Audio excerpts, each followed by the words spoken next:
The glass-walled conference room on the 31st floor buzzed with artificial cheer, the kind they tried to bottle and sell in corporate retreats.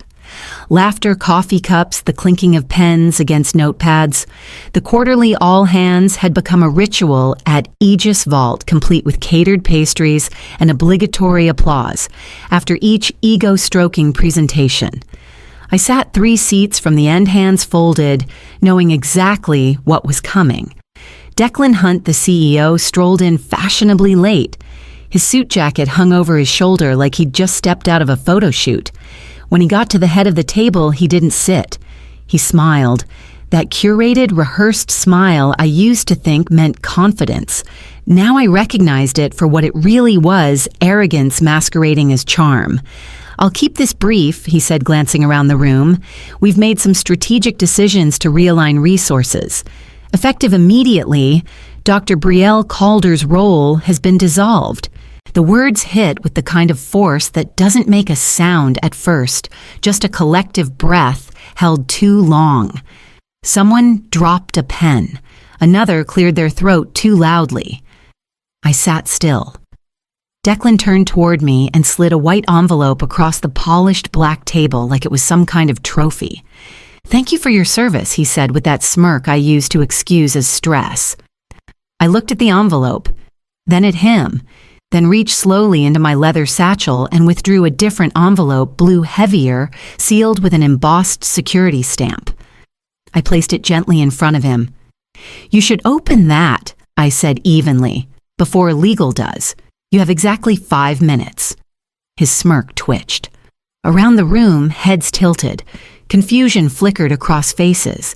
Declan picked up the envelope, eyes narrowing as he weighed it in his hand. No one said a word. I stood, unpinned my company badge, and laid it on the table beside the untouched severance letter. "Consider this my official handover," I said. "Oh, and Declan, you'll want to check the Aegis Core dashboard right now." As I turned and walked out of the room, I heard the first ripple of movement behind me. Shuffling chairs, quick keystrokes, someone half whispering, "Wait, is that a countdown?" I still remember the first day I walked into Aegis Vault, though back then it was just 2 rented desks in a co-working space above a vape shop. No glossy walls, no espresso bar, no biometric scanners. Just Declan, a half-written pitch deck, and a wild promise that he'd change the way finance thought about trust. He didn't have a product. He barely had a company. But he had desperation, and he had me. While he schmoozed angel investors over overpriced cocktails, I stayed late in that cramped corner office, mapping out the architecture that would become Aegis Core. Line by line, module by module, I coded through nights while the rest of the world slept. I designed the encryption schema from scratch balancing computational load with layered key cycling. I embedded the adaptive firewall logic that kept our first real client from walking.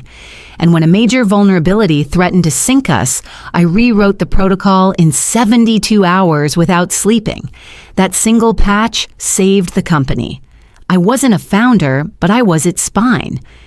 As the firm grew, so did the mythology, except somewhere along the way, my name started fading from the narrative. When reporters came, they quoted Declan. When investors visited, I was our brilliant engineer, never the architect. When our patents were filed, I noticed the order of names had changed. Still, I stayed. Not for the praise, but for the system I had built. Aegis Core wasn't just code. It was my language, my legacy. Every security layer bore the fingerprints of my choices, subtle redundancies. No one else noticed logic trees that responded to behaviors rather than commands. No one else truly understood it, and that suited me fine. Control doesn't always look like power. Sometimes it's just knowing which wire not to cut. But control, I learned, makes people uncomfortable. Especially men like Declan who confuse leadership with dominance. The more they scaled, the more he wanted ownership, not just of the company, but of the story. So he rewrote it. He found someone younger, cheaper. He thought removing me was as simple as revoking a badge. What he didn't realize was that I had embedded one final layer into the architecture, one designed to activate only under very specific conditions. Conditions that, as of this morning, were now live. It started small, so small it almost slipped past me. An internal document that used to list my name first suddenly didn't. At first I thought it was a formatting error, then another showed up, then another. A white paper I co-authored was posted to the company site under Declan's name, alone with a vague mention of engineering support.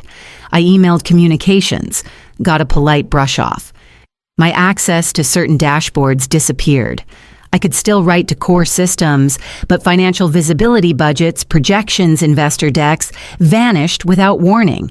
Meetings I used to lead now happened without me. I'd walk into the lab and conversations would stall mid-sentence. Laptops snapped shut.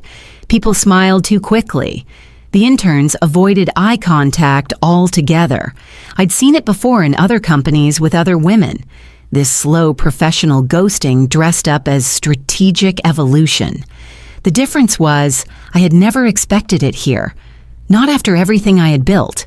The moment it became undeniable was the day I stopped by the shared printer on the 3rd floor.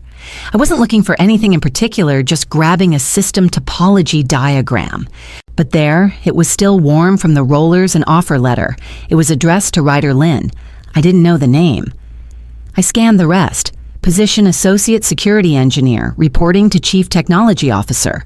Start date 2 weeks from that day. Salary half mine. Benefits better than mine. And in the header, my job title. My job. They weren't just removing me, they were replacing me, quietly, cheaply, efficiently. The offer letter had been printed by mistake. It wasn't meant for me to see, but I folded it, slipped it into my notebook, and walked out without a word.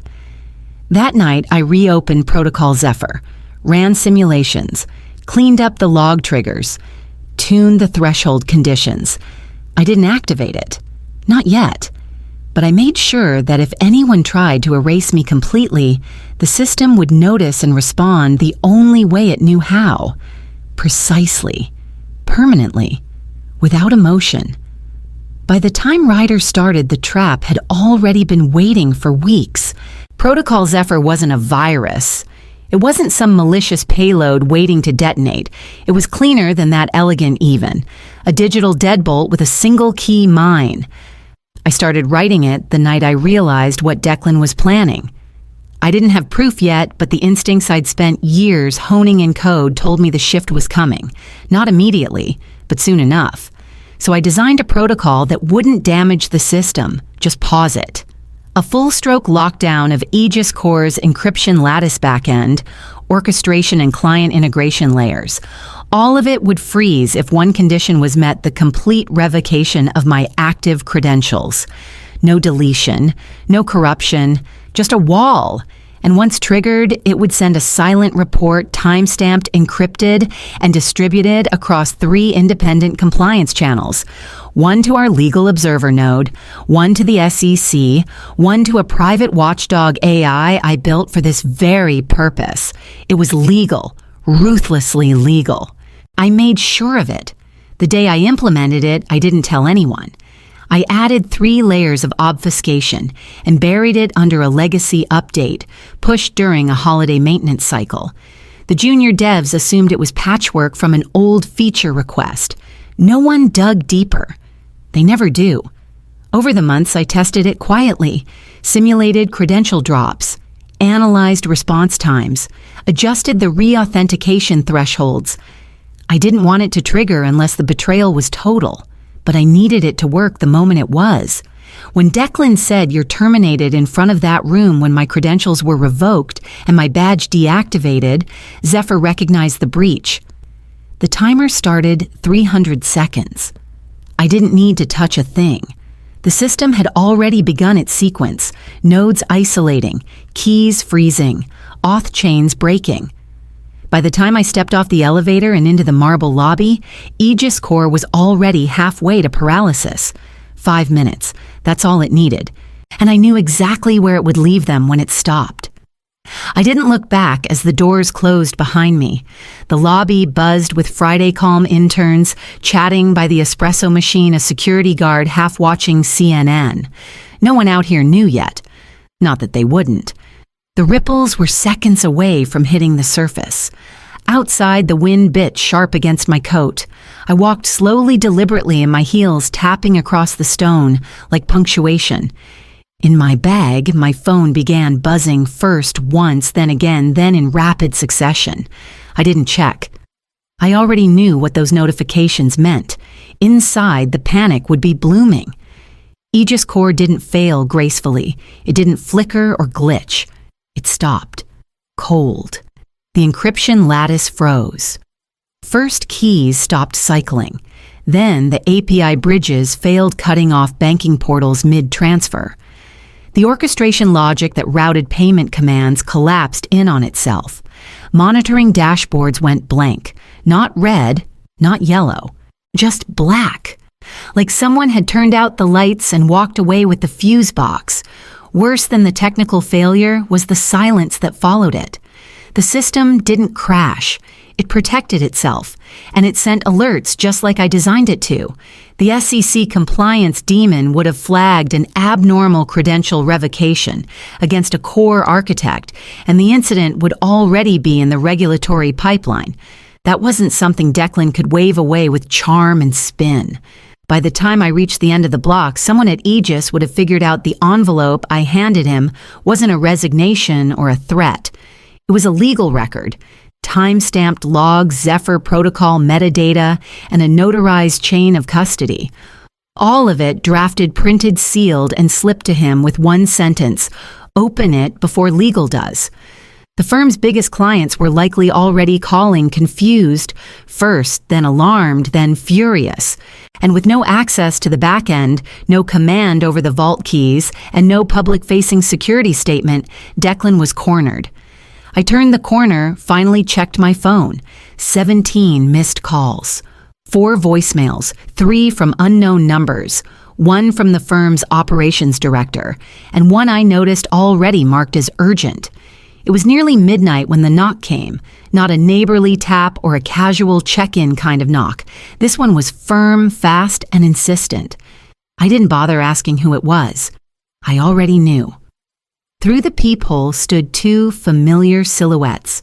Jocelyn Thorne, the chief operating officer, looked like she hadn't exhaled in hours. Beside her, Ravi Duval. The CTO clutched a tablet under his arm like it was life support. I opened the door just enough to raise an eyebrow.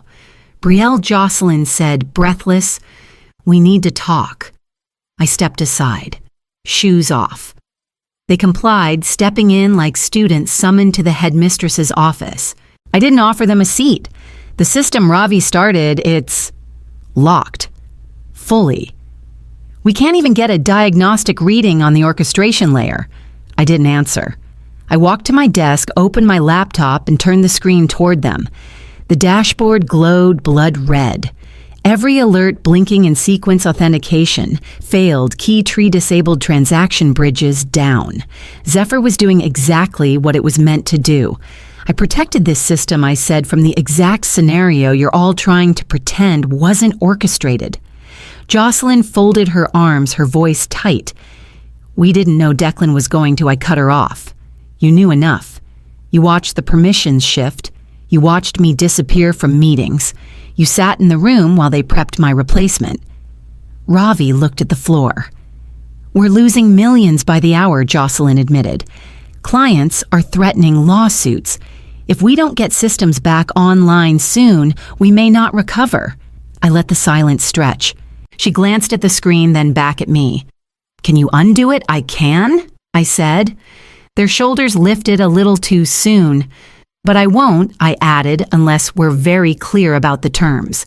This isn't about helping you recover. This is about you admitting what you tried to steal. Ravi looked up, panicked. So what do you want? I closed the laptop, walked slowly toward the window, and let the city lights reflect in the glass. I want what's mine. They stood frozen in my living room, the silence stretching like wire pulled taut. I didn't enjoy it, not exactly, but I didn't rush to fill it either. Some lessons need to echo before they land. I'm going to list my terms once I said walking back to my desk and pulling out a folder. No theatrics, no drama, just clarity. First, I want 40% ownership of all Aegis-related patents, existing and future derivatives. That includes the Zephyr protocol, since it's now arguably your most valuable asset. Ravi blinked hard. Jocelyn didn't move. Second, I'm reinstated as Chief Technology Officer immediately. Full authority restored with contractual immunity from future strategic removals, without board-wide review. I slid the second page toward them. Third, I want a buyout. $12 million. Liquid, not stock options. Consider it restitution for breach of trust and attempted erasure of intellectual contribution. Jocelyn opened her mouth, then closed it. Fourth, I continued. I want a signed public apology from the board. No spin, no diluted PR fluff. I want acknowledgement of my role as architect and engineer of Aegis Core. I watched them flinch at the word architect. Good. That meant it hit where it was supposed to. And finally, my name is to be reinstated across every patent documentation, set internal architecture report and white paper, where it was erased, retroactively. The weight of the room shifted. Jocelyn's face had gone pale. Ravi looked like he might pass out.